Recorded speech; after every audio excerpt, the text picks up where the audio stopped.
시사자키 정관용입니다.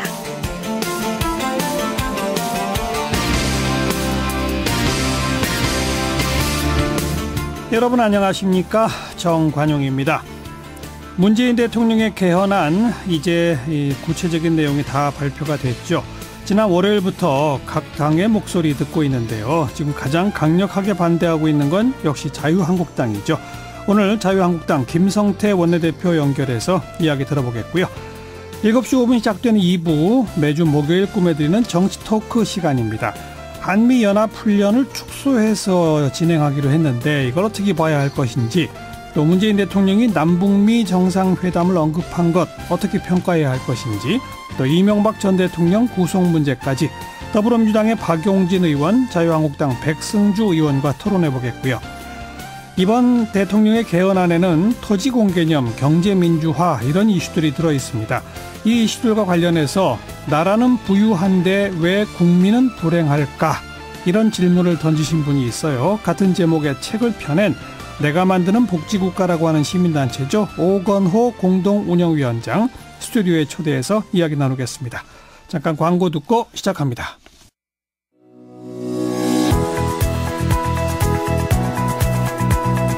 시사자키 정관용입니다는 청취자 여러분의 참여로 이루어집니다.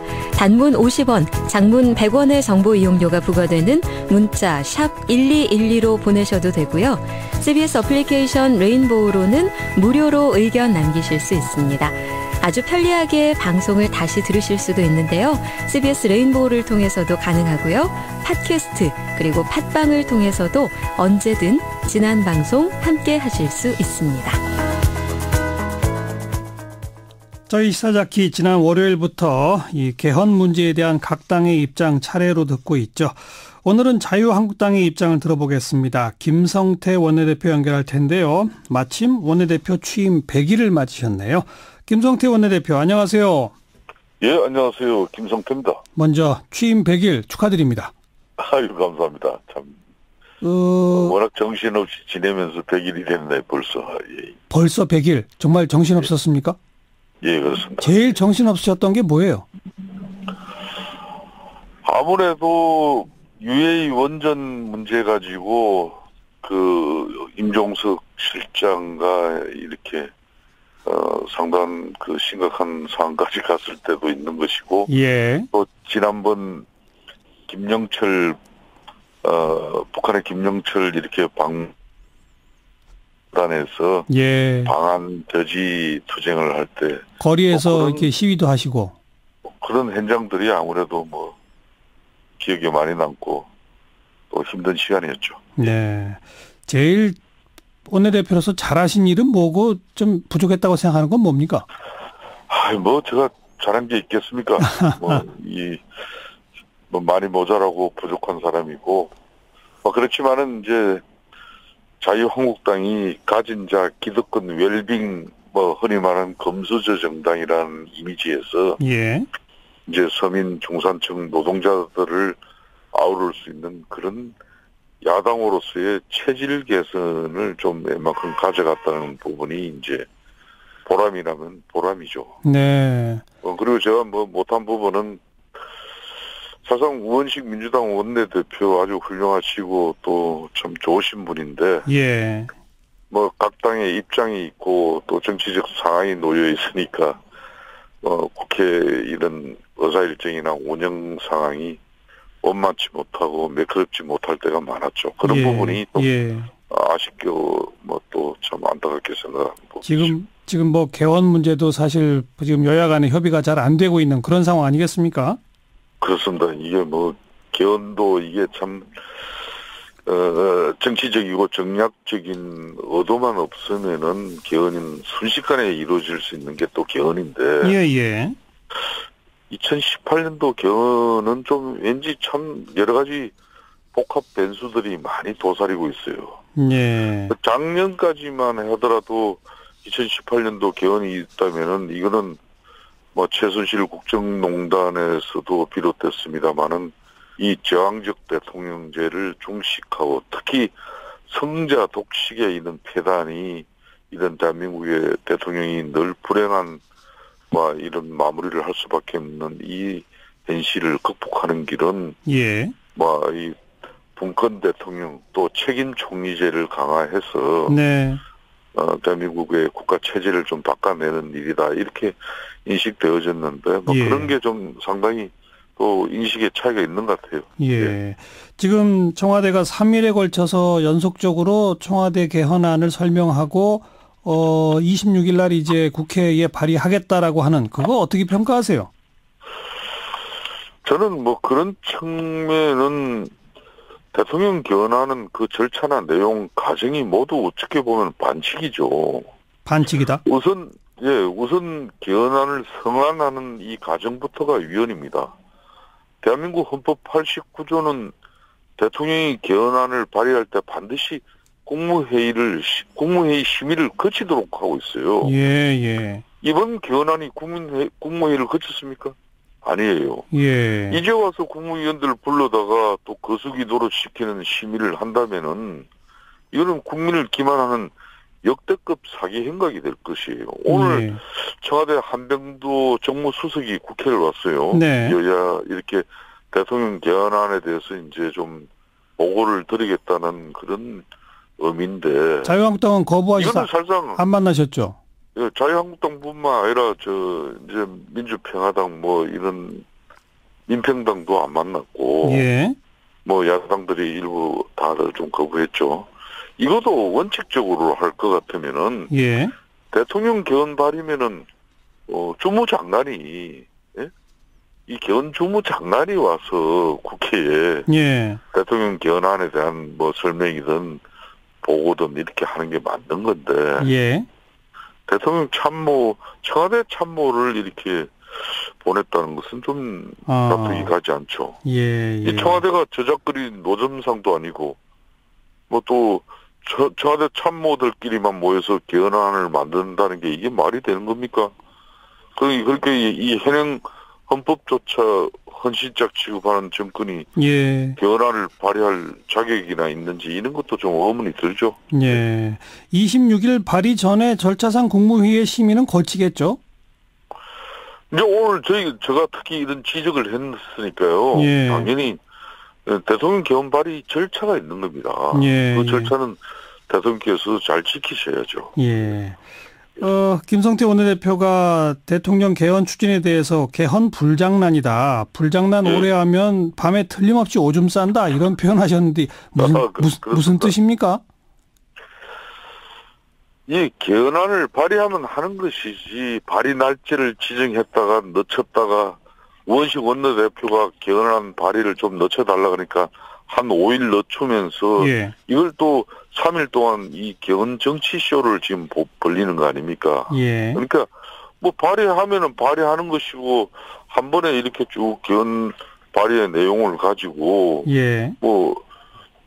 대통령 입장을 이렇게 밝히시면 될 것인데 3일 동안 이걸 쭉 나눠 가지고 이렇게 이 개헌 장사를 하는 거예요. 예. 그러니까 지금 이 개헌이 성사되려면은 어찌됐든 간에 국회에서 3분의 2의 또 동의가 있어야 되는 것인데. 예. 이렇게 국회하고 사전에 충분한 논의나 또 동의 절차를 구하는 어떤 그런 협의 한 번 없이. 예.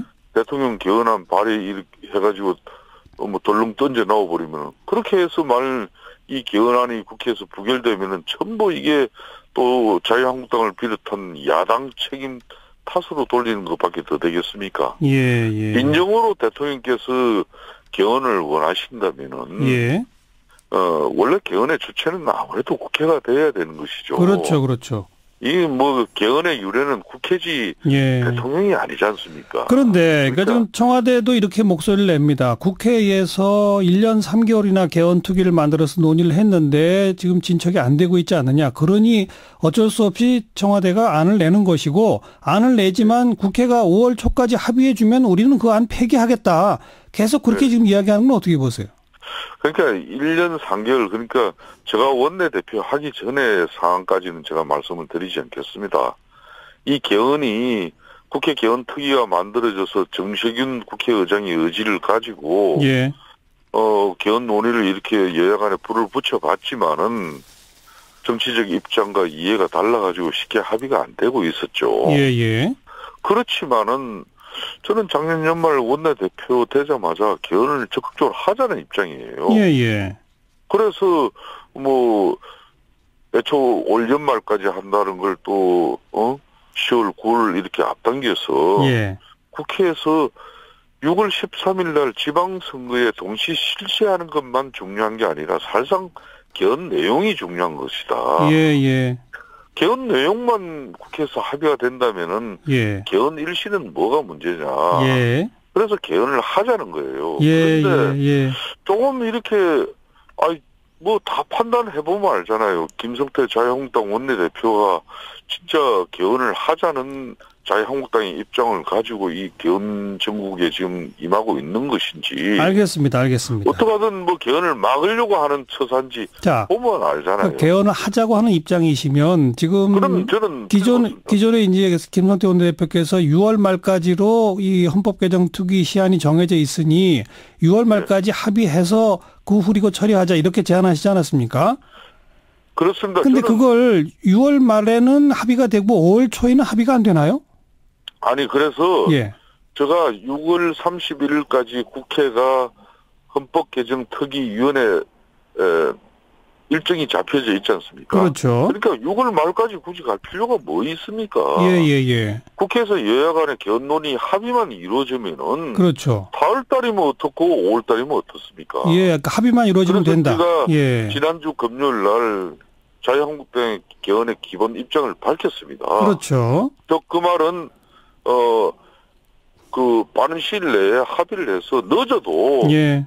국회가 6월 내에는 여야 합의로 알겠습니다. 개헌을 발의하자는 거예요. 그러려면은 예. 5월달까지는 아무래도 합의를 해야 되는 거 아닙니까? 그러자면 지금부터라도 빨리 그 5당들이 모여서 협의를 시작해야 되지 않을까요? 그렇습니다. 그래서 제가 어제 뭐 사실상 3월 임시국회가 소집되어 있습니다만은 예. GM 국정조사도 좀 의사일정이 잡혀야 되고 또 미투에 대한 이런 사회적 대변혁의 흐름을 뒷받침하기 위해서라도 예. 폭력건절대책 특위 이런 걸 위해서 국회가 소집된 만큼 예. 뭐 헌법 개정을 위한 개헌 논의는 개헌 논의대로 가고 네. 국회는 국회대로 가자 이런데 이게 뭐 합의가 잘 안 돼요. 그래서 좋다 뭐 그럼 개헌 논의부터라도 먼저 시작하자. 예. 다음 주 월요일부터 하자 그랬어요. 그랬더니 오늘 원식 원내대표께서 민주당 다음 주 화요일부터 그럼 하자.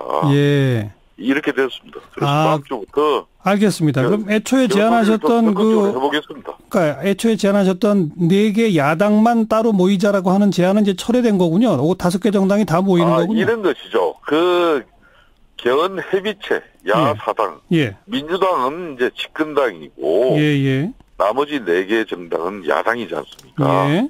이 야사당이 개헌을 하겠다는 적극적인 의지를 모아가지고 지금 대통령 개헌안 발의해가지고 이걸 국회에서 부결시키는 것보다는 우리가 개헌안을 확보하는 게 더 중요하지 않겠냐. 네?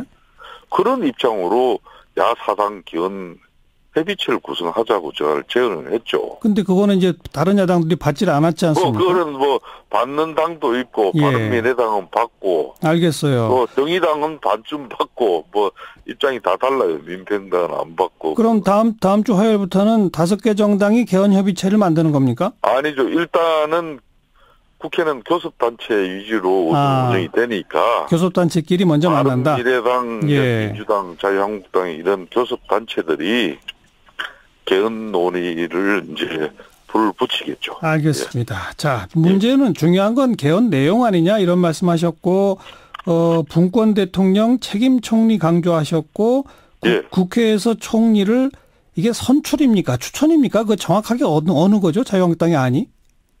저희 자유한국당은 이 개헌을 성사시키기 위해서 분권 대통령 책임 총리제입니다. 저희들 국가 권력 구조는 그렇게 입장을 정했는데 그럼 거기에 핵심이 그러면은 이 책임 총리 선출이냐 추천이냐 뭐 이런 내용 아니겠습니까? 그렇죠. 이런 부분은 저는 협상에 좀 여지를 가져가려고 그래요. 다만 중요한 것은 이 제왕적 대통령 권력을 좀 분산시켜서 알겠습니다.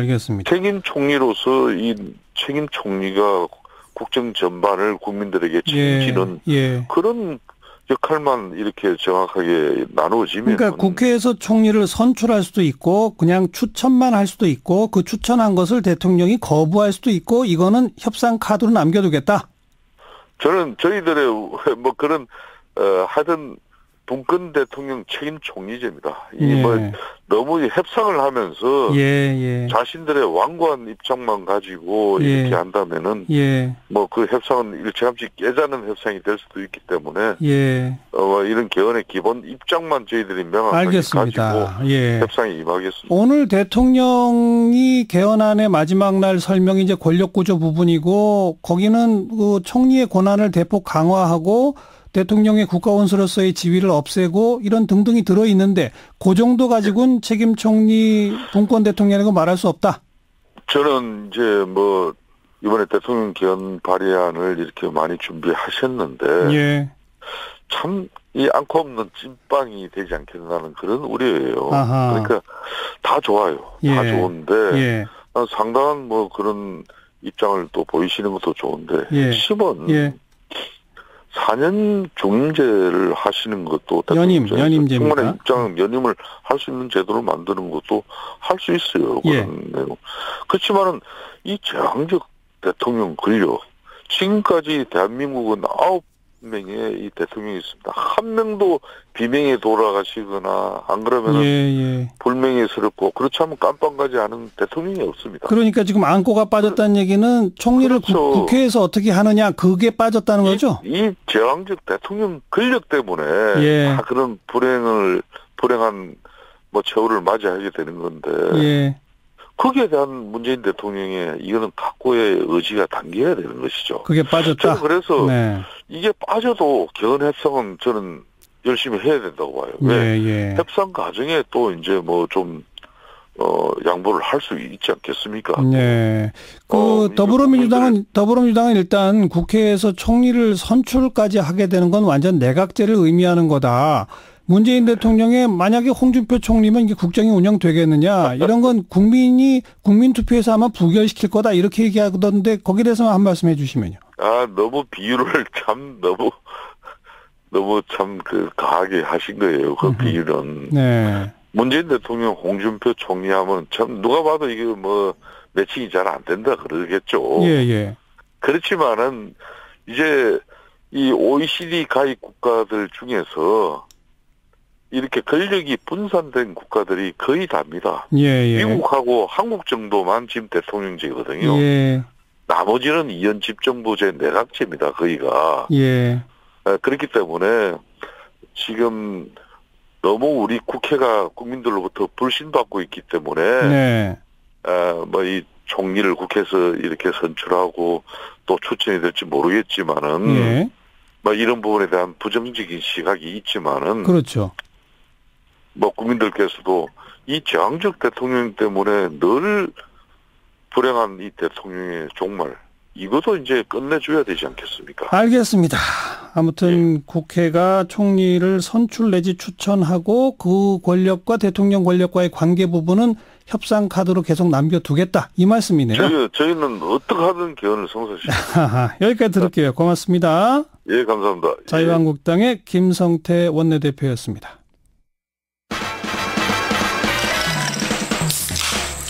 윤태곤의 뉴스 사이다. 윤태곤 실장 어서 오십시오. 안녕하세요. 이 남측 예술단의 평양 공연 준비 지금 뭐 잘 진행되고 있죠? 이게 동계올림픽 계기 북측 예술단 공연에 대한 답방이다 이렇게 보면 되겠죠. 그렇죠. 잘 알려져 있지만 조용필, 이선희, 윤도현, 백지영, 뭐 레드벨벳, 정인 국내 대중 가수들로 구성된 160여 명이 오늘 31일부터 평양에서 두 차례 공연합니다. 공동 부문이 이미 발표됐는데 평양 동평양 대극장에서 한 번, 류경 정주영 체육관에서 한 번 이렇게 되는 것 같아요. 그렇죠.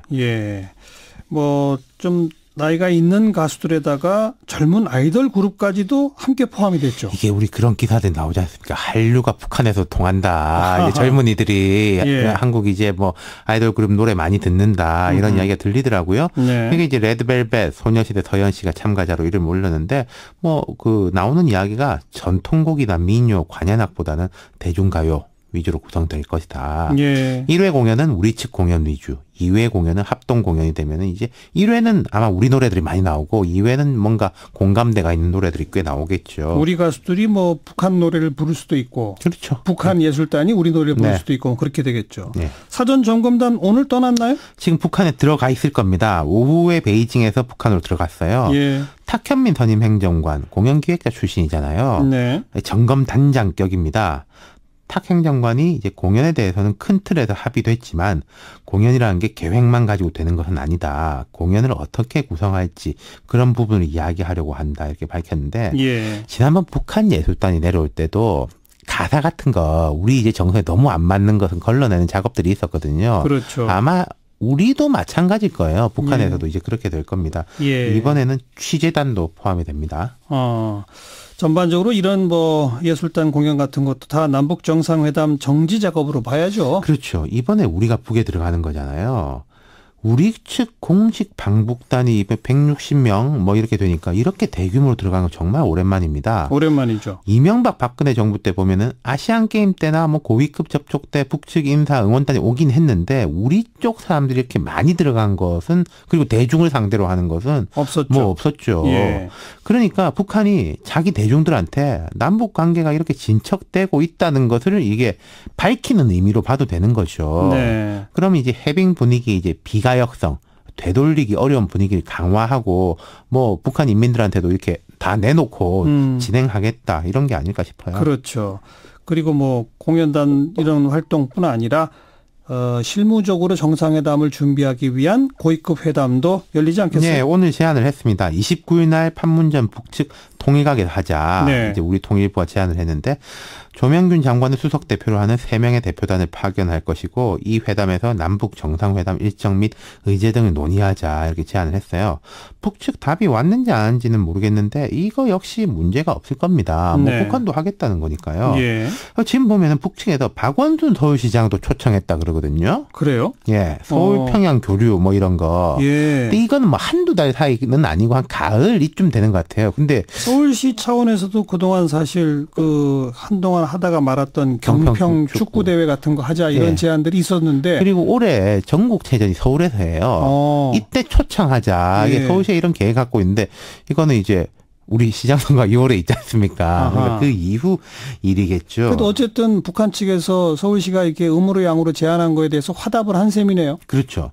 이렇게 보시면 될 것 같아요. 이런 식으로 확장이 되려면은 결국 비핵화하고 제재 완화가 선행되지 않으면은 예를 들어서 뭐 교류가 있으면 물자도 뭐 최소한이라도 왔다 갔다 할 수밖에 없는 거 아니겠어요? 그때마다 그게 제재에 걸리는 거냐 안 그렇죠. 걸리는 거냐. 뭐 비행기 이게 맞니 예. 안 맞니 이러는데 그러니까 북한도 잘 알고 있을 거란 말이죠. 그렇다면은 이런 뭐 10월까지 내다보고 북한에서 이야기하고 있는 것은 전반적인 정상화에 대한 의지가 강한 거 아니냐. 예, 예. 자기들이 이제 로드맵에 의하면 빨리빨리 풀겠다고 하는 거 아닌가. 예. 일각에서 우려하는 시간 끌기 쪽보다는 예. 조심스럽게 그런 식의 이제 분위기가 짙어지는 것 같습니다. 유엔 차원의 제재 완화를 끌어내어야만 이게 가능한 가능한 것들이죠. 그러니까 그래야만 가능한 것들까지도 하자고 하는 걸 보면 그렇죠. 전제로 그 생각도 하고 있는 것 같다. 예. 예. 그리고 우리가 몇 번 밝힌 게 아니 남북만이 제재를 풀 수 없다. 이건 밝혀놓고 있거든요. 명확하게. 그렇죠. 예. 자, 잘 갔으면 좋겠네요. 수고하셨어요. 감사합니다. 윤태곤 실장이었습니다. 시사잡기 1부 마칩니다. 잠깐 뉴스 들으시고요. 7시 5분 2부에 다시 뵙죠.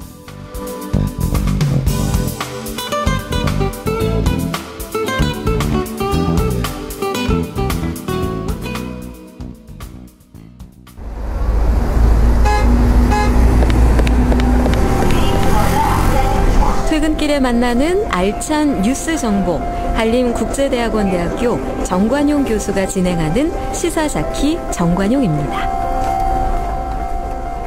시사잡기 2부 시작합니다. 조금 아까 1부 윤태권 실장과의 이야기 도중에 윤태권 실장이 잠깐 착오를 일으켰나 봐요. 금년 전국체전이 서울에서 열리는 게 아니고 내년 전국체전이 제100회 전국체전으로 서울에서 열릴 예정이라고 합니다.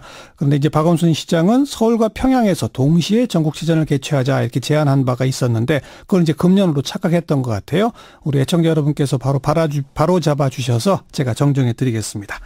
자, 2부 시작 뜬 뉴스부터 정리해보죠. 김효은 기자 어서 오세요. 네, 안녕하세요. 네, 첫 소식은요. 네, 2016년 최순실 게이트가 불거졌을 때 최순실이 박근혜 대통령의 의상을 챙기는 장면이 방송에 보도돼서 엄청난 파장을 일으켰었죠. 네. 네, 최순실이 비선 실세임을 입증하면서 박 전 대통령 탄핵에 단초를 제공했다 해도 과언이 아닌데요. 그때 그 영상을 보도했던 이진동 TV조선 사회부장이 최근 불미스러운 일로 사표를 낸 것으로 드러나 네티즌들의 주목을 받았습니다. 네, 실시간 검색에도 올랐던데 어떤 일인 거예요? 네, 성폭력 피해를 고발하는 미투 운동과 관련 있는 것으로 전해졌습니다. 오늘 오전 월간조선의 단독 기사로 처음 알려진 내용인데요. 후속 취재에 나선 미디어오늘에 따르면 이 부장은 성폭행 사실은 없다. 월간조선 기사는 사실이 아니며 기사를 곧 내릴 것이다 라고 말했습니다. 또 사표 제출 이유에 대해서는 불미스러운 일이라고 밝혔습니다. 예. 네, 이후에 월간조선 기사는 삭제됐지만 이진동 부장이 미투 관련 문제 제기에 책임지기 위해 사표를 냈다라는 다른 언론사들의 보도는 이어지고 있는 상황입니다. 예. 네, 그리고 미디어오늘이 추가 취재를 했는데 뉴스타파가 피해자로부터 피해 사실을 제보받고 이 사안에 대해서 취재하고 있었다고 합니다. 예. 취재하고 있었다. 아직 구체적으로 무슨 일인지까지는 드러난 게 없군요. 네. 네티즌들 반응은 어때요? 네, 제가 기사에 달린 댓글들을 하나하나 살펴봤는데 기사의 본질과는 관계없는 댓글들이 많아서 소개해드리긴 어려울 것 같고요.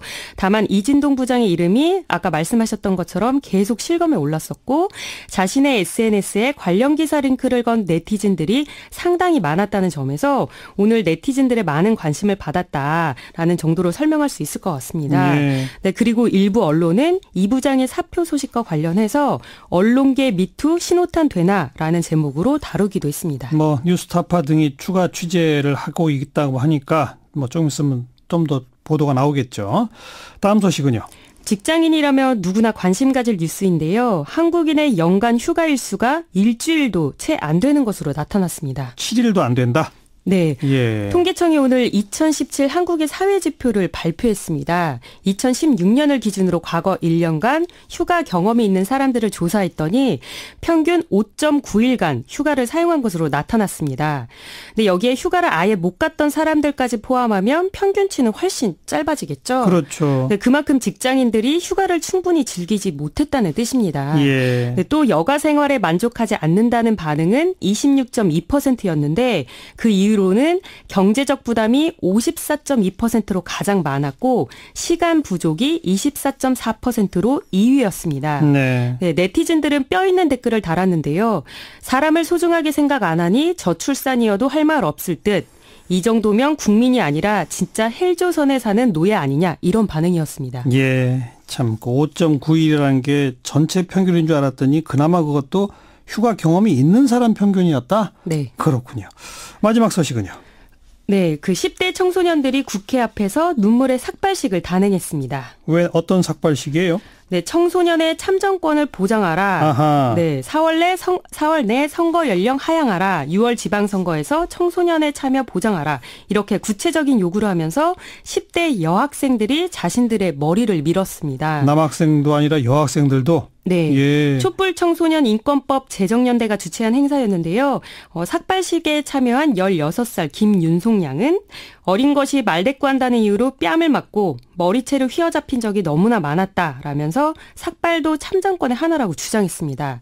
또 17살 권리모 양은 청소년도 시민이다. 당연히 보장받아야 할 권리를 보장하라는 요구다라고 말을 했고요. 네. 오늘 삭발식에 참여한 청소년들은 4월 국회에서 청소년 참정권이 통과될 때까지 무기한 농성에 돌입한다고 합니다. 어허. 또 오늘 행사에는 자유한국당을 제외한 국회 내 정당 대표들이 모두 참석해서 연대의 뜻을 나타냈습니다. 오늘 청와대가 발표한 개헌안에도 선거 연령 하향 내용이 들어있더라고요. 네, 있습니다. 선거 연령을 현행 19 9세에서 18세로 낮춰서 이를 헌법으로 보장하겠다는 건데요. 예. 네, 조국 청와대 민정수석에 따르면 OECD 34개 회원국 중에서 한국을 제외한 모든 나라가 만 18세 또는 그보다 낮은 연령부터 선거권을 부여하고 있습니다. 네. 네, 현행법상 18세는 취업과 결혼을 할 수 있고 병역과 납세 의무도 지는 나이지만 선거권은 없거든요. 예. 의무와 함께 권리도 누릴 수 있도록 하겠다는 거여서 네티즌들의 반응은 대체로 긍정적입니다. 또 반가운 건 자유한국당 혁신위원회가 낸 혁신안에 선거연령 18세 이하가 또 들어있더라고요. 이번에는 좀 가능하지 않겠나 좀 기대해 보도록 하고요. 조금 아까 이 삭발했다고 하는 그 권리모 학생 내일 아침 저희 김현정의 뉴스쇼 인터뷰 예정돼 있다고 하니까 같이 좀 관심 갖고 들어야 되겠습니다. 여기까지 수고하셨어요. 네, 감사합니다. 김효은 기자였습니다.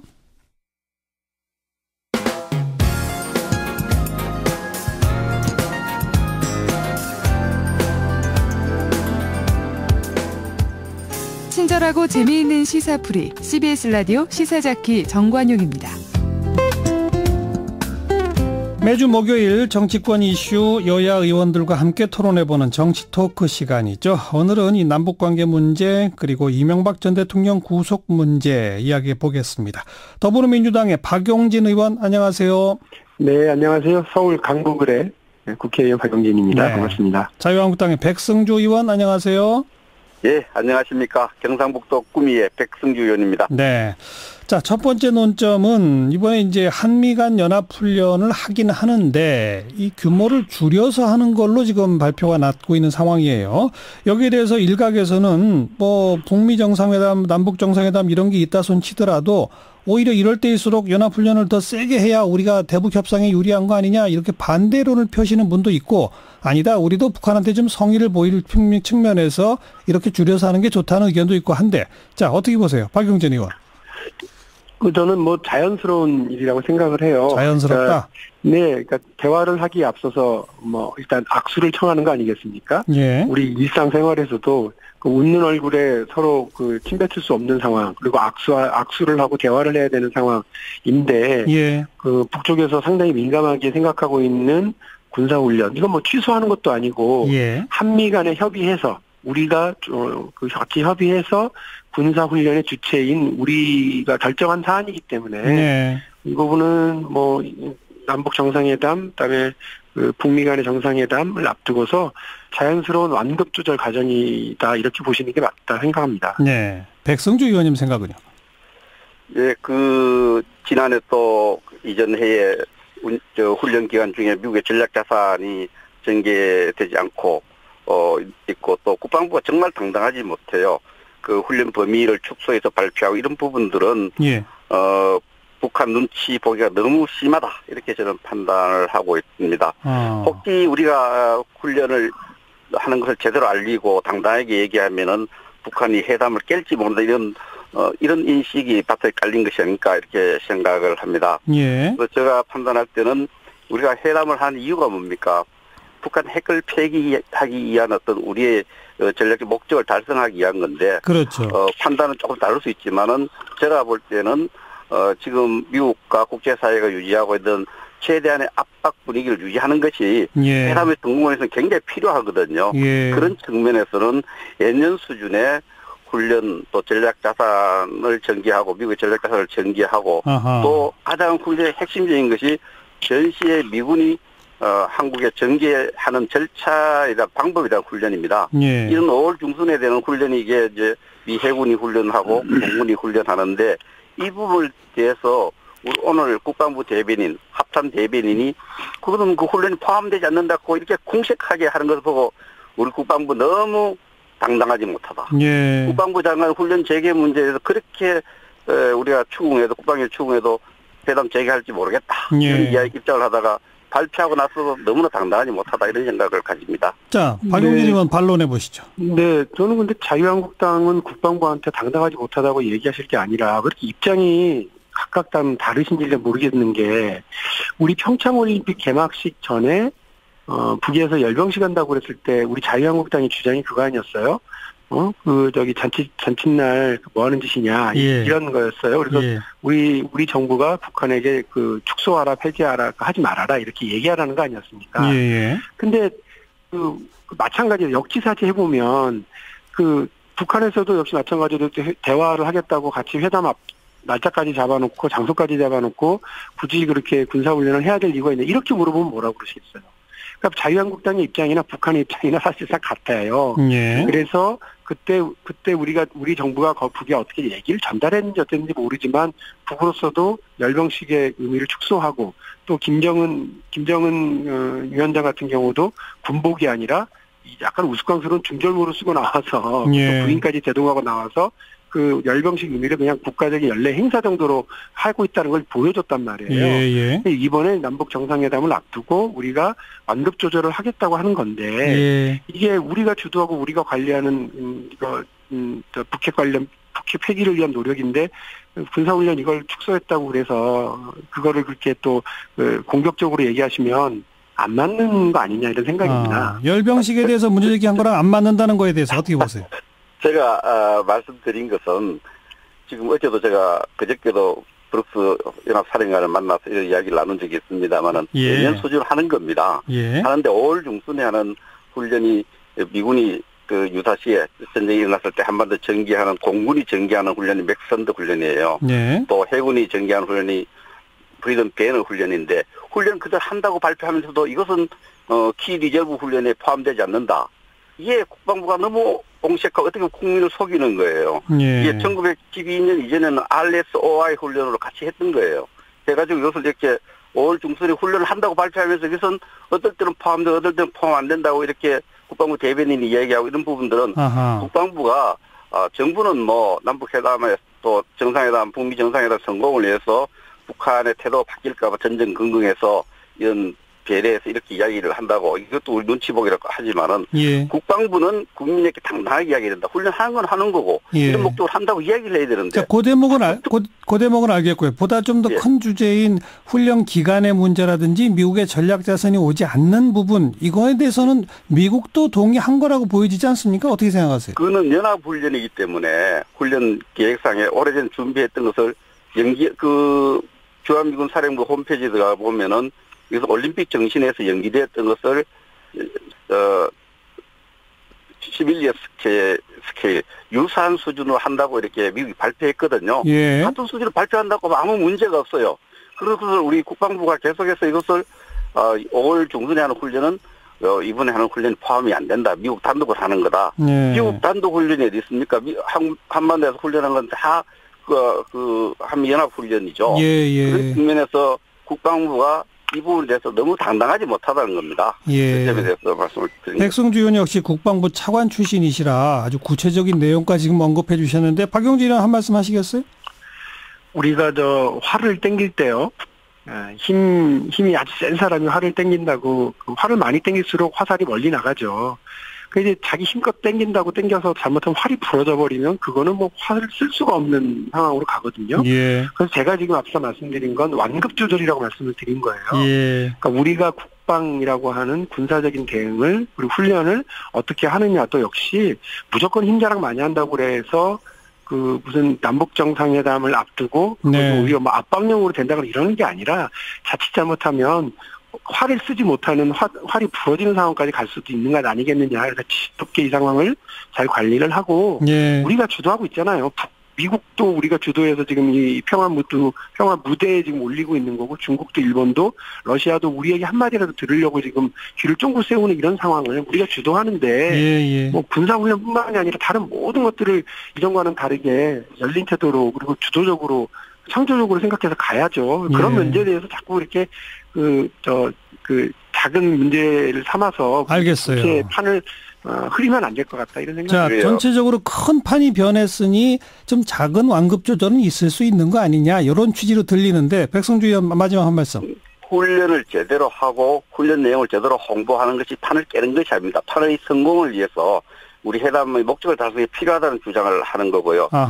우리 당도 저도 이 여러 가지 준비된 회담들이 성공하기를 다 바라고 있는데 그러게 하기 위해서는 훈련을 제대로 해야 된다는 겁니다. 우리가 올림픽 경기에서 메달을 많이 따려면 어떻게 해야 됩니까? 평소 연습을 많이 해야 됩니다. 알겠습니다. 남북회담의 성공 또 북미회담 성공에서 우리가 제대로 된 제재를 유지하는 것이 필요하다고 이렇게 그런 차에서 말씀드린 겁니다. 예. 자, 백승주 의원 계속해서 좀 말씀을 이어주시기 바라겠는데 문재인 대통령이 남북 정상회담 또 북미 정상회담 상황에 따라서는 남북미 3국 정상회담을 최초 언급한 대목이 있습니다. 요거 어떻게 평가하세요? 그 2007년에 그 2차 남북한 정상회담에 나오는 내용하고 똑같습니다. 예. 들어본 것 같죠? 예. 그때 그 합의한 내용 중에 이 내용이 들어 있습니다. 저도 이 부분에 대해서 그 당시에도 많은 검토를 했습니다만 지금 이런 가능성을 언급한 것은 괜찮습니다만 예. 저는 지금 생각할 때 종전선언이라든지 이런 것이 없어서 지금 한반도 위기가 만들어진 것이 아니거든요. 예. 북한의 핵 개발, 북한의 도발 때문에 한반도 긴장되어 있다 이렇게 볼 때는 예. 이번의 의제는 이런 복잡하고 이런 주제보다는 북한 핵 폐기를 위한 거기에 의제를 집중하는 것이 좋지 않겠나 생각을 합니다. 네, 박용진 의원 어떻게 보세요? 그 남북미 정상회담이 3자 정상회담이라면 저는 이제 할 수만 있다면 그야말로 대박 사건이라고 생각을 해요. 이 얘기 딱 들으면서 들었던 생각은 뭐냐면 우리가 참 답답한 건 우리 정부가 우리 그 젊은이들의 목숨으로 겨우 지킨 나라인데도 불구하고 예. 휴전 협정의 당사국이 아니에요. 맞아요. 그래서 북한과 중국, 미국이 알아서 휴전 협상 다 하고 알아서 그 휴전 체제를 유지해 나가고 있는 거란 말이에요. 예. 대한민국 정부는 대한민국 국민은 한반도의 평화냐 전쟁이냐 문제에 있어서 또 휴전을 깨고 갈 거냐 말 거냐의 문제에 있어서 사실은 당사자인데 마치 외톨이처럼 구경꾼처럼 전락해 있는 상태입니다. 근데 만일에 남북한과 동시에 미국과 함께 이걸 한다고 그러면 한반도 문제의 당당한 주인으로 북핵 폐기의 길을 잡아나가는 예. 당당한 리더 역할을 할 수 있는 정말 좋은 기회가 예. 상징적인 사건이라고 저는 보거든요. 예. 그래서 휴전 체제를 영구 평화 체제로 전환해 나가는 거, 종전 체제를 만들어 나가는 거, 이 과정이 저는 북핵 폐기와 또 미국과 북한과의 새로운 국교 관계를 확립해 나가는 것과 동시에 진행될 수 있어야 돼요. 알겠습니다. 이거 제가 잠깐만요. 좀 교정할 필요가 있는데요. 네. 좀 다르게 이게 그 대한민국이 휴전 협정의 당사자가 아니라는 주장 굉장히 한번 더 생각해 볼 주장입니다. 이건 서명의 당사자는 아니지만은 북한과 중국과 미국이 서명의 유엔사 이런 거 서명 당사자 우리가 유엔사 안에 있기 때문에 예. 모든 지금까지 모든 주장은 서명의 당사자는 아니지만은 휴전의 당사자이고 미래 교전의 당사자이기 때문입니다. 그래서 예. 휴전의 당사자가 아니라는 말씀은 조금 제가 생각해볼 주장이라고 말씀을 드리겠습니다. 알겠습니다. 유엔 사령부 산하에 우리가 있었기 때문에 이렇게 언급하신 거죠. 어쨌든 이 남북미 3국 정상회담 언급한 거에 대해서는 제가 듣기엔 두 분의 시각차이가 크지 않은 것 같습니다. 우리 백승주 의원께서도 그거 언급한 건 나쁜 건 아니다. 그런데 지금 그 얘기까지 할 단계는 아직은 아니고 일단 북핵 폐기에 집중하다 이렇게 언급하셨던 거죠?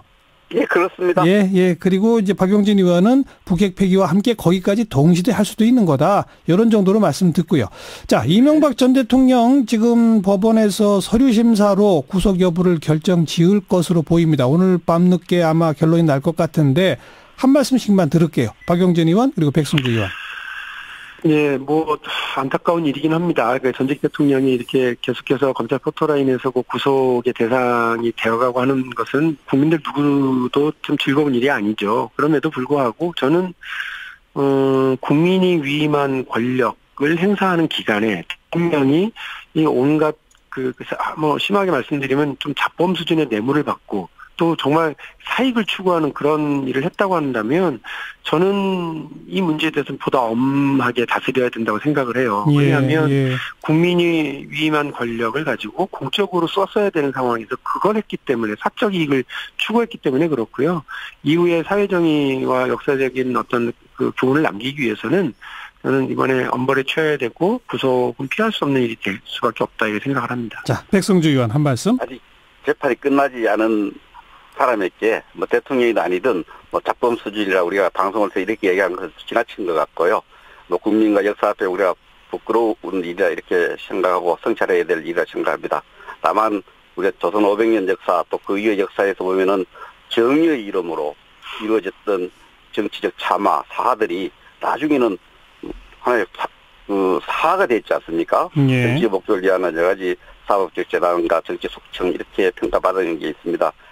이 사법 민주적 절차 과정에서 억울함이 없도록 대통령이 다니던 억울함이 없도록 해야 된다는 생각을 가집니다. 예. 많이 성찰하고 우리 모두가 부끄러워야 될 일이라 생각합니다. 네, 두 분의 한 말씀씩 듣고 법원이 어떤 판단 내릴지 함께 지켜보겠습니다. 오늘 두 분 고맙습니다. 네, 감사합니다. 네, 더불어민주당 박용진 의원, 자유한국당 백성주 의원이었습니다.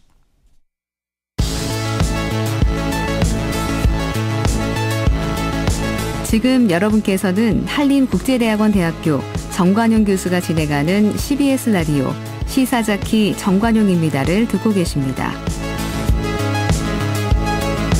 사운드 오브 뉴스로 이어갑니다. 김민아 기자 어서 오세요. 안녕하세요. 들어볼 소리는요. 연극 연출가 이윤택 씨 성폭력 사건 피해자들의 변호인단이 오늘 기자회견을 열었는데요. 어떤 주장을 했는지 소리를 들어보시죠.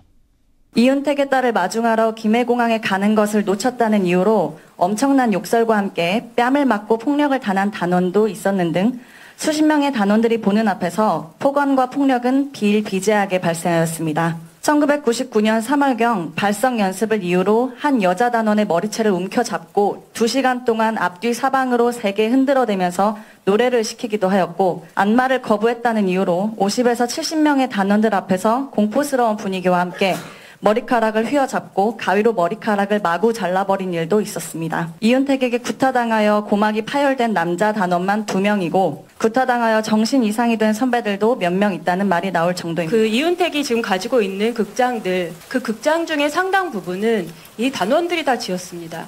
벽돌 나르고 심지어 배관공사 이런 것들까지 거의 다 단원들이 했었고요. 지금 수사가 진행되는 와중에도 팔기도 하고 있다고 들었습니다. 그냥 밖에 있어서는 지산도 은닉하고 처분하고 할 수 있고 피해자들을 회유하거나 더 두렵게 할 수도 있고 계속되어 온 범행이기 때문에도 구속되어 마땅하다고 생각합니다.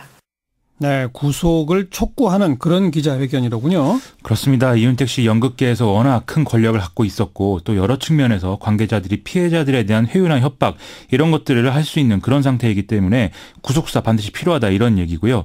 이윤택 씨에 대한 구속영장은 지난 21일에 신청이 됐고 내일 오전 10시 반부터 실질심사가 시작된다 이렇게 보도가 되고 있습니다. 또 기자회견 내용 중에는 그 극장, 그러니까 즉 재산과 관련된 얘기들도 좀 언급이 되네요. 그렇습니다. 그 외에 이제 지자체나 국가기관으로부터 받은 지원금이 불투명하게 쓰인 걸로 추정된다. 그리고 또 단원들이 숙소나 극장 건축일을 하면서 월급을 받지 못했다. 또 단원의 통장과 도장을 수거해서 관리했다. 이런 등등의 행위에 대해서도 수사가 이루어져야 된다. 이런 주장도 나왔고요. 네. 또 지금 문제가 되고 있는 게 시효나 이제 혐의 내용 이런 것들이거든요. 예. 경찰은 고발된 62차례 성폭력 중에 24건만 공소시효가 남은 것으로 지금 보고 있는 상황입니다. 이에 따라서 특히 2010년에 상습죄 조항 추가 이전에 이루어진 성폭행 혐의 이거 이제 구속영장에 들어가지 않은 상황이라고 하는데요. 상습죄라는 것은 이제 친고죄임에도 불구하고 상습적으로 저지른 행위라면 하나의 연속된 죄로 보고 고소가 없어도 처벌할 수 있도록 한 것이죠. 네. 이에 대해서 공동변호인단은 이 재정 취지를 좀 감안해서 62건을 포괄해서 하나의 죄로 보고 마지막 강제추행 종료 시점인 2017년 1월을 일괄적으로 시효로 봐야 된다. 이런 주장을 하기도 했습니다. 네. 내일이 영장 실질심사라고 했죠? 그렇습니다. 내일 밤에 결정이 나겠네요. 그렇습니다. 청계광장에서는 미투 관련된 말하기 행사가 열렸다고요? 340여 개 여성 노동 시민단체들이 모인 미투 운동과 함께하는 시민행동이 2018분에 이어 말하기 행사를 이제 주최해서 오늘 오전부터 진행을 했는데요. 아하. 이 자리에 나온 여성들은 살면서 겪은 크고 작은 성폭력에 대한 경험들을 나누고 호소하고 또 서로 응원하는 그런 발언들을 이제 계속하고 있다고 합니다. 예. 미투 운동과 함께하는 시민행동은 SNS를 통해서 자유발언 신청을 받아서 내일 오후 7시까지 이어 말하기 행사를 이어나갈 예정이라고 하고요. 또 내일 오후 7시부터는 퍼포먼스, 공연, 또 청계광장 일대 행진 등으로 구성되는 성차별 성폭력 끝장문화제 이것도 이제 진행을 한다고 합니다. 네, 다음 뉴스요. 어제 자유한국당 홍준표 대표가 자신을 비판하는 사람들을 연탄가스에 비유해서 파장이 커졌다. 이런 소식들 전해드렸는데요. 오늘 이주영, 나경원, 정우택, 유기준 의원 등 자유한국당 중진 4명이 비공개 회동을 갖고 홍준표 대표의 리더십에 대한 여러 가지 문제를 제기하고 4가지 요구사항을 밝혔습니다. 이 요구사항은 최고위원 보임을 통한 지도부 정상화, 그리고 당 지지율 회복을 위한 책임 있는 대책, 당 대표로서 언행을 진중하게 해달라, 그리고 인재 영입에 전력 투구를 해달라라는 것인데요. 네. 홍준표 대표의 서울시장 출마로는 직접적으로는 거론이 안 됐는데 일방적인 전략공천 문제 이런 것들이 언급이 되는 그런 모습이어서 이후에 이 문제가 어떻게 다뤄질지 좀 궁금증을 자아내는 그런 상황이었습니다. 대표와 중진 간의 갈등 더 증폭되는지 아니면 좀 봉합되는지 기로에 서 있네요. 그렇습니다. 자유한국당에 또 2기 혁신위원회가 만들어졌잖아요. 그렇습니다. 오늘 뭐 반성문을 냈다고요? 이 김용태 의원이 혁신위원장을 맡고 있는데요. 국정농단을 방조하고 이를 주도하는 세력이 굴복해서 보수 정치가 실패했다는 점 인정할 수밖에 없다라면서 포퓰리즘에 편승하고 또 사회구조적 문제들에 대해서도 임시 방편으로 일관해온 점들 반성한다. 이렇게 이제 밝히는 어떤 반성문을 제출하고 있습니다.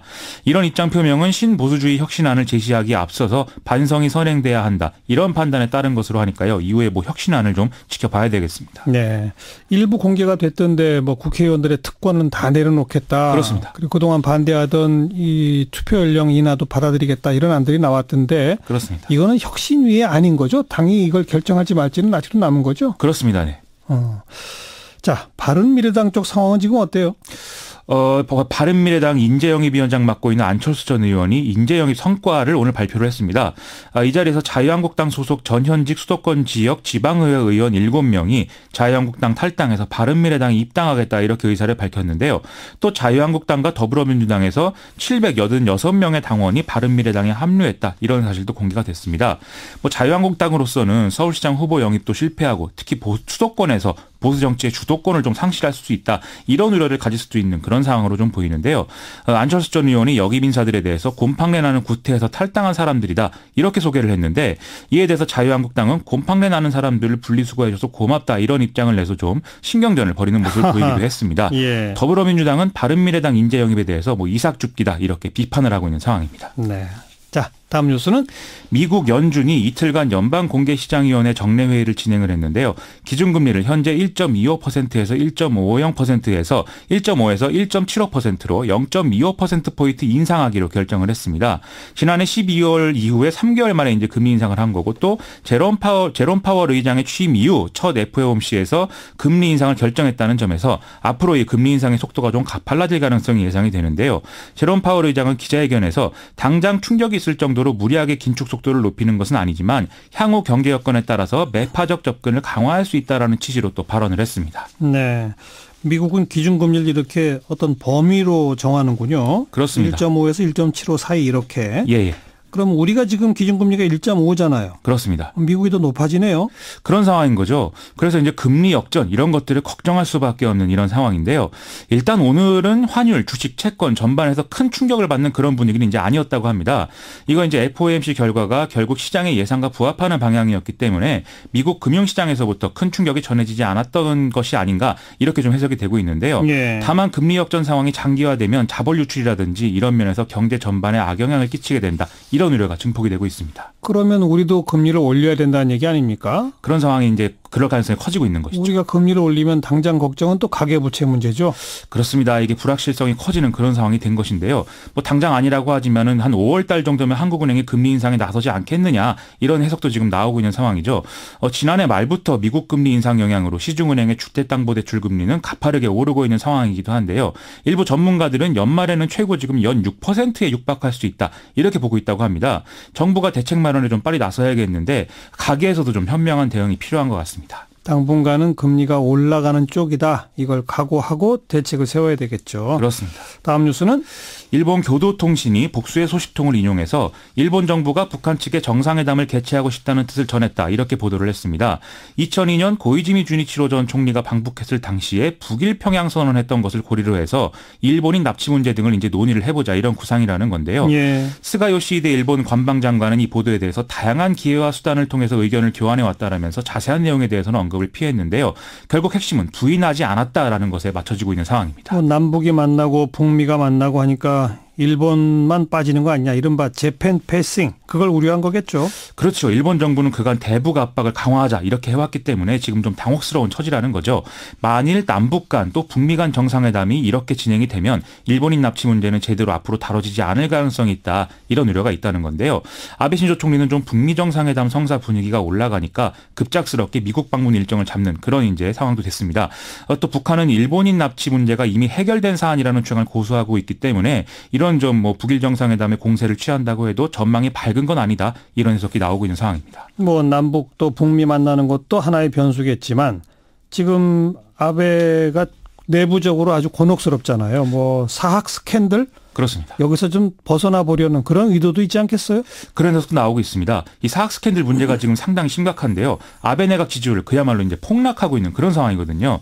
더 문제는 이제 충격적인 보도들이 계속 이어지고 있다는 거죠. 예. 도쿄 신문은 오늘 문제의 재무성 문서를 분석한 결과 공유지 매각 가격을 낮추는 과정에 재무성뿐만이 아니라 국토교통성의 오사카 항공국이 개입한 정황이 있다. 이렇게 보도를 했습니다. 예. 그리고 야당은 재무성 문서 조작의 책임자 중 한 사람인 사가와 노부이사 전 국세청 장관의 국회 소환을 이끌어낸 상태고요. 또 이미 구속돼 있는 가고이케 야스노리 모리토모 학원 전 원장의 구치소 면회를 계획 중이라고 하는 것이거든요. 예. 이 과정에 여기서 무슨 증언이 나오느냐에 따라서 문제가 더 심각해질 수 있다라는 것입니다. 더불어 애초에 스캔들의 당사자인 아베 아키에 여사 페이스북에서 야당을 비판하는 게시물에 좋아요를 눌러서 또 구설에 휘말리고 있는 상황인데요. 예. 이런 난국을 북일 정상회담으로 극복하려는 거 아니냐 이런 해석이 나올 수밖에 없다는 것이죠.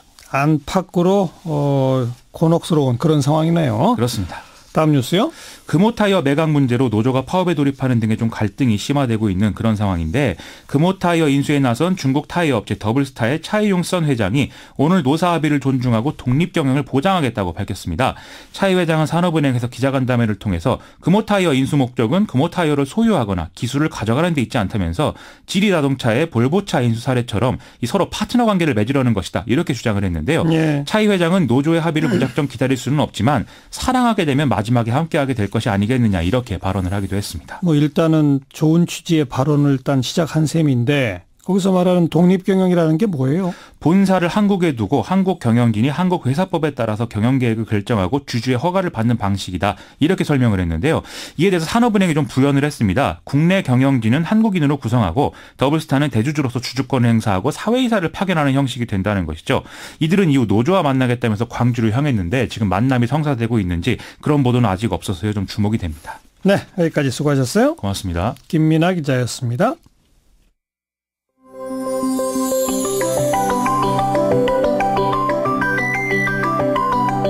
지금 여러분께서는 한림국제대학원 대학교 정관용 교수가 진행하는 시사자키 정관용입니다를 듣고 계십니다. 청와대가 제출한 개헌안에 이 경제민주화 강화, 노동삼권 강화, 또 토지공개념 명문화 등등 아주 굵직굵직한 내용들이 많습니다. 자, 이 문제 지금 반론도 나오고 있습니다만 복지 전문가들의 시각은 어떠한지 살펴보기 위해서 최근에 나라는 부유한데 왜 국민은 불행할까 이런 제목의 책을 펴낸 이 내가 만드는 복지국가라는 단체의 공동운영위원장 오건호 박사를 오늘 스튜디오에 직접 좀 초대했습니다. 어서 오세요. 예, 안녕하세요. 네, 우선 나라는 부유한데 왜 국민은 불행할까? 우리나라가 부유한 건 맞아요? 경제력 규모에서도 그렇고요. 몇 위예요 지금 우리가? 최근 수치는 모르겠습니다만 10위 안팎으로 보통 얘기하고. 우리나라가 세계 10등 정도 되나요? 경제력 진짜? 규모죠. 규모. 근데 이제 1인당 GDP에서는 그렇게 되지는 않고요. 예. 근데 잘 사는 사람들이 잘 살죠. 그만큼 양극화가 심하다. 예. 그런 얘기인 거죠. 예. 내가 만드는 복지국가라고 하는 이 단체도 벌써 꽤 몇 년 됐죠? 예, 저희가 이제 6살입니다. 6년. 예. 자, 우리나라가 어느 정도 복지 수준이라고 봐야 됩니까? 절대적 기준은 없죠. 근데 통상 학계에서는 OECD 평균하고 보통 비교 많이 하잖아요. 그렇죠. 예. 그리고 그 OECD 평균도 질적인 평가는 어려우니까 결국 양적으로 복지 지출 규모를 따지거든요. 그 나라의 GDP 대비. 우리나라는 현재 GDP 대비 약 10%를 복지에 사용하고 있고요. 네. OECD 평균은 20%, 정확히는 21%입니다만은 절반 미치네요. 예. 그리고 이제 북구 유럽은 GDP 30%. 그래서 OECD 평균의 절반, 북구 복지국가에 비해서는 3분의 1. 예. 뭐 이 정도 수준입니다. 네. 근데 그만큼 복지 지출 비중이 높은 나라일수록 또 국민들의 조세 부담률은 높죠. 같이 가야죠. 그렇죠. 저희는 또 조세 부담률은 낮죠. 몇 프로쯤 돼요, 우리가 지금? 저희가 계속 올라가고 있어요. 그래서 최근에 세금이 잘 거쳐서 최종 수치는 안 나왔습니다만은 작년도 조세 부담률이 드디어 GDP 20%를 넘을 거라는 예측이 나오고 있습니다. 예. 그래서 대략 20%고요. 그런데 국민들이 내는 복지 재원은 세금 외에 사회보험료가 있습니다. 물론이죠. 우리나라는 사회보험료도 약해요. 네. 그래서 사회보험료까지 합친 걸 국민 부담률이라고 하는데 우리나라는 GDP 25% 정도. 네. 그리고 OECD 평균은 35% 정도. 35. 그리고 또 북유럽 나라들은 40%대로 가죠. 예. 그러니까 간단히 말해서 제일 복지가 잘 됐다는 북유럽은 40% 부담을 내고 30% 복지 지출을 쓰고 있는 거 아닙니까? 그렇죠. 그렇게 볼 수 있죠. 평균으로 따지면 한 35% 부담을 내서 20% 복지 지출을 쓰는데 OECD 평균은? 그러니까요. 우리는 25% 정도만 부담하면서 10%만 쓰고 있다. 예. 전체 GDP로 보면. 예. 그럼 우리가 가야 할 길은 뻔하네요. 세금 예. 더 얻어서 복지 지출을 늘리자. 이거 아니겠습니까? 그렇죠. 그래서 사실 이제 이 복지 진영에서도 세금 얘기는 좀 불편해하니까 소극적으로 얘기하고 복지 확대만 얘기하는데 저희 단체 특징은 복지는 반드시 재정을 수반으로 한다. 그리고 복지가 권리라면 또 재정에 대한 책임은 또 우리 시민들의 의무다. 당연하죠. 또 세금을 더 내자는 주장도 저희가 하죠. 예. 예. 그런데 게다가 우리는 지금 급격한 이 인구 절벽, 저출산 고령화 뭐 이런 것들을 앞두고 있지 않습니까? 급속도로 빨리 진전되잖아요. 지금 이미 복지국가에 도달한 나라들도 고령화 혹은 저출산의 문제에 직면해 있어서 구조조정을 하고 있는데 저희는 아직 복지국가에 가지도 못했는데 그런 인구학적 도전이 더 심해요. 그러니까요. 그래서 이중의 과제에 직면해 있죠. 그런 이중의 과제를 헤쳐가려면 아까 뭐 정답은 세금 더 걷어서 복지 지출 늘리는 수밖에 없다 했는데 그 세금 더 걷고 복지 지출 늘리는 속도를 더 빨리 해야 되는 거 아닙니까? 논리적으로만 보면 더 빨리 해야 되는데 네. 잘 안 되거든요. 그러니까요. 사실은 그게 저희 시민들의 인식이 되게 중요하다고 보는데 안타깝게도 우리나라 정부가 그렇게 국민으로부터 시민으로부터 신뢰를 받아오지 못했다 보니까 예. 이 세금은 결국은 신뢰의 문제거든요. 정부 그렇죠. 혹은 의회에 대한 신뢰인데 저는 그런 면에서 지금 나라다운 나라를 만들자는 이제 물결이 이제 출렁이고 있는데 제대로 나라가 서는 게 되게 중요하다고 봐져요. 그러면 이 나라에서 우리가 살 수 있겠구나, 우리 자식들이 살아야 되겠구나라고 생각하면 일정한 책임 인식이 발동될 수 있거든요. 예, 예. 저는 그런 면에서 이렇게 제대로 우리 대한민국을 세우고 이와 연동해서 이런 시민들의 조세 책임도 더 확대하는 게 같이 가야 됩니다. 어려운 과제인데 뭐 저희 단체가 그런 일을 하고 싶은 거죠. 이번에 청와대가 낸 개헌안에 이 경제민주화 내용, 뭐 경제민주화의 근거가 되는 헌법 조항은 이미 있었는데 네. 거기에 경제 주체 간의 조화라는 단어가 있었지 않습니까? 네. 거기에 상생이라는 단어를 추가하기로 했고 또 사회적 경제를 진흥해야 한다. 네. 뭐 소상공인을 보호 육성해야 한다. 이런 원칙적인 내용들이 쭉 들어가요. 네. 또 노동 3권 강화하는 내용도 들어가고 그쵸. 있죠. 또 동일노동 동일임금 가치라고 하는 것도 헌법상 규정을 하고 있단 말이죠. 이런 것들의 의미가 어떤 겁니까? 해석하기에 따라서는 그거 이미 지금 현행 헌법에 있는 건데 이렇게 말씀할 수도 있어요. 저희도 예. 그랬거든요. 예. 헌법에 명시돼 있는데 왜 헌법적 권리를 국가가 보장하지 않느냐 이렇게 얘기했는데 결국은 헌법의 해석에 있어서 기존의 기득권 세력 혹은 뭐 헌법재판소 뭐 대표적으로는 워낙 보수적으로 해석하고 협소하게 해석하다 보니까 네. 번번이 헌법에 막힌 경우가 많았어요. 예. 아마 그래서 이번에 대통령이 발의한 헌법 개정안에는 아예 좀 더 구체적이고 적극적으로 명시를 해버리자. 명시하자. 예. 그런 취지에서 지금 노동권 관련 조항, 그다음에 주거 관련 조항, 그다음에 뭐 경제민주화 관련 조항들이 기본 원리가 현행 헌법에 없는 건 아니지만 네. 그걸 더 아주 강하게 더 구체적으로 명시했죠. 그런 면에서 한국에서 헌법이 운영됐던 방식이 협소하고 보수적이었다는 걸 감안한다면 이번 대통령이 발의할 예정인 개정안은 굉장히 저는 긍정적이라고 평가합니다. 만약 이 내용대로 개헌이 된다면 이 헌법이 규정하고 있는 그 정신을 구현할 수 있는 구체적인 실천 방안을 담은 법률을 만들어야 되는 거 아닙니까? 사실 국회가 그러한 작업을 할지 여부는 물론 또 두고 봐야 되지만 또 다른 영역이긴 하지만 네. 우리 대한민국 이 공동체의 기본 설계 원리가 헌법이기 때문에 헌법에 강하게 명시되면 예. 국회도 헌법위에서 움직이는 것이기 때문에 예. 훨씬 압력을 받겠죠. 예. 예. 그뿐 아니라 헌법에 그런 내용들이 규정되면 예컨대 지금까지는 뭐 정리해고에 반대하면서 파업하면 그게 이 정당한 파업으로 인정이 안 됐었지 않습니까? 그냥 근로조건, 임금 몇 프로 올려달라. 그랬을 때 그게 협상이 깨지면 파업할 수는 있는 권리는 보장이 되지만 그보다 훨씬 중요한 사실 정리해고에 반대해서 하는 파업 같은 게 보장이 안 됐었잖아요. 그렇죠. 근데 이제 헌법상에 만약 그런 규정이 들어가면 지금 기존의 뭐 노동조합법이라든지 관련된 그런 관련 법률들이 다 위헌이 되는 거 아니에요? 지금 공무원, 교사에 대한 노동 상권이 이건 헌법에서부터 제약이 되어 있고 예. 민간 부분은 헌법은 다 보장이 되어 있어요. 그럼에도 불구하고 이게 협소하게 해석되는 거거든요. 그러니까요. 그러니까 단체 교섭을 하더라도 이거는 교섭 사항이 아니다 이런 식으로 예. 해버렸는데 이번에 헌법에서 기본적으로 그 방향, 그 교섭의 범위를 넓히는 방식으로 예. 노동권을 규정한다고 지금 대통령 개정안에서는 하고 있으니까 그렇죠. 훨씬 더 교섭의 범위가 넓어질 것이라고 예상되고 그것으로 인해서 발생한 단체 행동도 합법 단체 행동이 되겠죠. 되겠죠. 예. 저는 그런 면에서 이것도 긍정적인 거고요. 근데 일부에서는 그럼 맨날 파업할 거 아니냐. 뭐 이런 이제 우려를 하시는 분도 있지만 제가 이해하기에 제가 노사관계를 전공했습니다마는 파업은요 그렇게 막 일어나는 게 아니거든요. 결국은 단체 행동은 결국은 일반 시민의 일상생활에 영향을 주는 것이기 때문에 예. 이 파업이 사회적 정당성을 가지면 시민들은 지지합니다. 하지만 정당성을 가지지 못하면 시민들의 압박 때문에 파업이 지속되지 못하거든요. 네. 하지만 헌법이 금지하더라도 사회적 정당성을 가지면 노동자들은 또 파업을 하죠. 하는 거고 예. 그런 면에서 헌법 혹은 법률적으로는 권리는 다 열어놓고 사실 그 단체 행동이 진행되고 여부는 결국은 사회적으로 평가받는 거죠. 저는 네. 그런 면에서 이번에 사실 아일로 회원 그 국제노동기구에 가입한 회원 국가로서는 부끄러운 조항이거든요. 애초 헌법과 법률에서부터 제한을 해버렸기 때문에 예. 그래서 이번 아마 대통령 발의 개정안대로만 된다면 노동상권에 관련된 조항들도 꽤 많이 정비될 걸로 기대됩니다. 그렇죠. 또 토지공개념이라고 하는 게 이제 그것도 역시 기존 헌법의 조항이 어느 정도 해석 여지가 있는데 예. 그동안에 보면 토지 초과 이득세 같은 것들이 다 위헌 판정이 예. 났으니까 그런 위헌 판정이 나지 않도록 일단 더 명확하게 토지공개념을 헌법에 넣자는 거 아니겠습니까?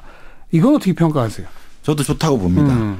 한쪽에서는 재산권을 침해한다 이런 비판도 하시고 아마 토지 공개념이 지금 굉장히 뜨거운 논점으로 등장해서 이런 논쟁이 이루어질 것 같은데 100년 전에 자본주의가 막 그 부상할 때 그때의 자본주의가 지금 아니거든요. 네네. 100년의 흐름 속에서 인간들이 자본주의에 대한 일정한 이 재구성을 한 거죠. 수정 자본주의죠. 그래서 재산권도 보호하지만 그 재산권이 사람들의 기본 권리를 침해한다면 조화, 조정, 규제를 하는 거죠. 예, 저는 그런 면에서 한국에서는 조물주 위에 건물주가 있다고 하고 많은 서민들이 주거비 때문에 지금 허리가 휘고 또 자영업 하시는 분들도 임대료 때문에 예. 지금 힘들거든요. 예. 저는 그런 면에서 아무리 토지 혹은 뭐 이 재산에 대한 권리가 존중돼야 되겠지만 다른 사람의 기본권을 침해하는 정도까지는 아니 되지 않습니까? 그렇죠. 그런 면에서 저는 우리 사회에서 특히 토지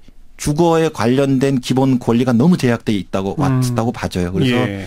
이번 토지 공개념 그 조항은 반드시 뭐 그 국회에서 논의될 때 반드시 존중돼야 된다고 봅니다. 뭐 보수 진영에서는 토지 공개념을 헌법에 규정하는 그런 선진국 사례도 없다 이런 주장을 하긴 하던데 반대로 그런 나라들은 국민들의 주거권을 아주 구체적으로 명시하지 않습니까? 그렇죠.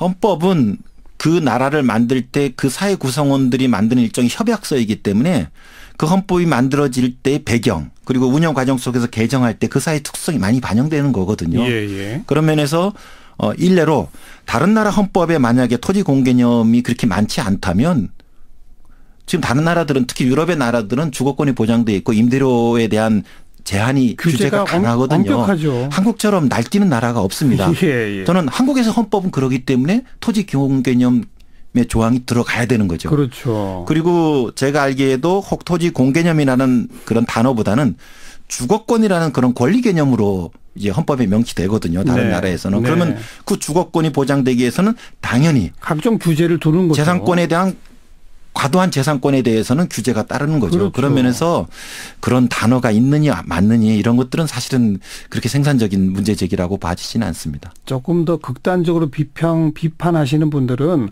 이건 사회주의 헌법이다. 응? 우리나라를 좌파로 만들려고 하는 좌파 진영들의 사회주의 헌법이라고까지 말하는데 그런 얘기 들으면 어떤 생각이 드세요? 근데 이제 일반 국민들이요. 그런 이야기 들었을 때 전 아예 물론 일반 시민들의 사회주의에 대한 인식이 저는 그렇게 좋다고 생각하진 않습니다만은 아니 토지 공개념을 헌법에 담았다고 사회주의라면 그래 사회주의 하자. 저는 아예 이렇게 야유를 하실 것 같아요. 그래서 토지 공개념뿐 아니라 뭐 노동 3권, 그렇죠. 경제 민주화, 사회적 경제 이거 가지고도 다 사회주의라고 비판합니다. 그럼 우리가 지금 바람직한 발전 모델로 생각하는 선진국들 유럽 나라들이 다 사회주의예요. 네.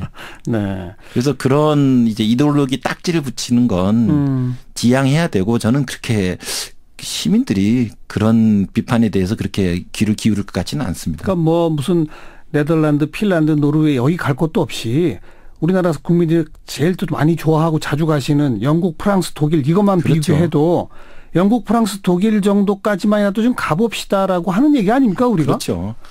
독일 같은 경우에는 제가 지난주에 독일을 베를린을 다녀왔는데 거기는 베를린 시 단위에서 그 임대인하고 세입자, 임차인들이 공동 협회를 만들어서 교섭을 해요. 그래서 시 단위에서 임대료 인상률을 정합니다.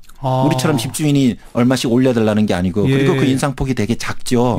그래서 거기에 만나신 유학생도 만나고 거기 시민도 만났는데 주거비에 대해서 큰 걱정이 없어요. 그러니까요. 사는 데 있어서. 네. 물론 다른 걱정은 있겠습니다만은 그런 나라로 가야죠 우리가. 그리고 워낙 그 위헌 시비를 걸고 이거를 반대하는 사람들이 또 워낙 집을 가진 세력들이 힘이 크다 보니까 저는 헌법적 조항에 근거를 해서라도 이 조물주 위에 건물주가 있는 나라는 곤란하지 않습니까? 그런 면에서 이 토지의 공공성, 주거의 공공성, 주거권 보장을 위해서는 이번 헌법 개정 때 그런 조항들이 반드시 들어가야죠. 그리고 이런 거에 대해서 딴지를 거는 건 좀 이제는 그만했으면 좋겠습니다. 근데 먹힌단 말이에요. 그 딴지가 아직도. 저는 제대로 한번 시민들이 토론을 한다면 아닐 것 같아요. 저는 그전에 보면 뭐 종합부동산 그 노무현 정부 때 그 논란도 그러한데 문재인 정부에서도 저는 좀 실망스러운 게 있어요. 이제 그 2년마다 이사를 가지 않고 계속 그 집에 살 수 있는 계약 갱신권, 뭐 전월세 상한제 이런 게 공약에 명시돼 있는데 안 하고 있죠. 주춤해요. 왜? 집 가진 사람들 자꾸 이렇게 떠올리시는데 미리 그렇게 염려하지 마시고 정책으로 입안해서 제안하시라. 그럼 물론 논쟁이 될 겁니다. 저는 아주 다수의 시민들이 지지할 것 같아요. 저는 지금 그전에 정부도 그렇고 의회도 그렇고 기득권 세력들이 지나치게 이걸 미리 염려해 가지고 논의조차도 봉쇄하는 게 있었다고 봐요. 언론의 책임도 크고요. 저는 이제 열어놓고 의제를 던지시라. 그러면 시민들이 아주 합리적으로 그 방향을 저는 열을 거라고 봅니다. 네. OECD 평균만큼만이라도 좀 가봅시다. 이 얘기 아닙니까? 글쎄 말이에요. 지금 저희가 OECD 가입한 지 1995년이었나요? 하여튼 그쯤인데 20년 넘었죠. 아직까지도 평균에 못 갔다는 건 부끄러운 일이죠. 그러니까 그 정도라도 좀 가봅시다라고 말하는 걸 두고 뭐 좌파들의 사회주의 헌법이다. 정말 말이 안 되는군요. 그렇죠. 그리고 저는 먹히지 않을 거라고 봅니다. 안 먹힐 거다. 그래요. 내가 만드는 복지국가가 추구하고 있는 모델과 그 전략을 어느 정도는 담아낸 개헌안이다. 이렇게 일단 평가할 수 있겠죠. 일단 지금보다는 전향적인 방향을 담고 있습니다. 더 나가야 되는데 시작이라도 이 정도 하자. 알겠습니다. 오건호 공동운영위원장 함께 만났습니다. 고맙습니다. 고맙습니다. 시사자키 오늘 여기까지입니다. 내일 다시 뵙죠. 안녕히 계십시오.